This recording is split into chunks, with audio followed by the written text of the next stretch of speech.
അപ്പൊ ആൻസ് കുഞ്ഞമ്മ അവസാനിച്ച് കിട്ടണം. അതാ നിങ്ങളുടെയൊക്കെ ആവശ്യം. പല്ലവി, ഇതൊന്നും നമ്മളായിട്ട് ക്രിയേറ്റ് ചെയ്തല്ലോ.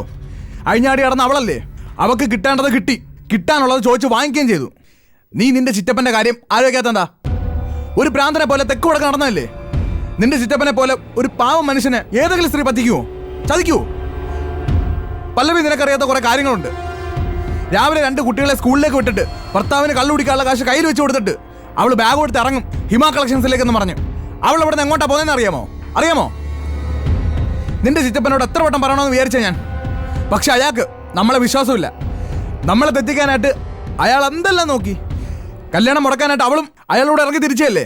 ആ തെറ്റ് മനസ്സിലാക്കിയിട്ടല്ലേ ചിറ്റപ്പൻ തിരിച്ച് ഇവിടെ വന്ന് കയറിയത്. ഋഷി, ആ സ്ത്രീ അങ്ങനെ ഒരു കുഴപ്പക്കാരിയാണെങ്കിൽ അവര് പൊക്കോട്ടെ. പുറകെ നടന്ന് എന്തിനാ ഉപദ്രവിക്കുന്നത്? അത് കഴിഞ്ഞ കാര്യമല്ലേ. ഫാമിലി കോർട്ട് ഇപ്പൊ കേസ് നടക്കുന്നുണ്ട്. അത് തീരുമാനമാകട്ടെ, അവര് പൊക്കോട്ടെ. അതിലൊന്നും ഞാൻ തടസ്സം പറയില്ല. പക്ഷെ ഞാൻ മനസ്സിലാക്കിയ കുറച്ച് കാര്യങ്ങളുണ്ട്. ഞാൻ അത്ര പൊട്ടിയൊന്നും അല്ല ഋഷി. എന്റെ പപ്പയുടെയും മമ്മയുടെയും ചെറിയൊരു സൈലൻസ് പോലും എനിക്ക് മനസ്സിലാവും. 14 വർഷേ ഞാൻ അവരുടെ ഈ വീട്ടിൽ താമസിച്ചതാ. പലതും കണ്ടും കേട്ടും തന്നെ ഞാൻ വളർന്നതും. ഈ സൈബർ സെല്ല് റിസൾട്ട് അത് ഒറിജിനൽ അല്ല. എനിക്കത് അറിയുകയും ചെയ്യാം ഋഷിയും പപ്പയും മമ്മിയും സനൽ സാറും കൂടി ക്രിയേറ്റ് ചെയ്തതാണ്. ആണ് ഋഷി.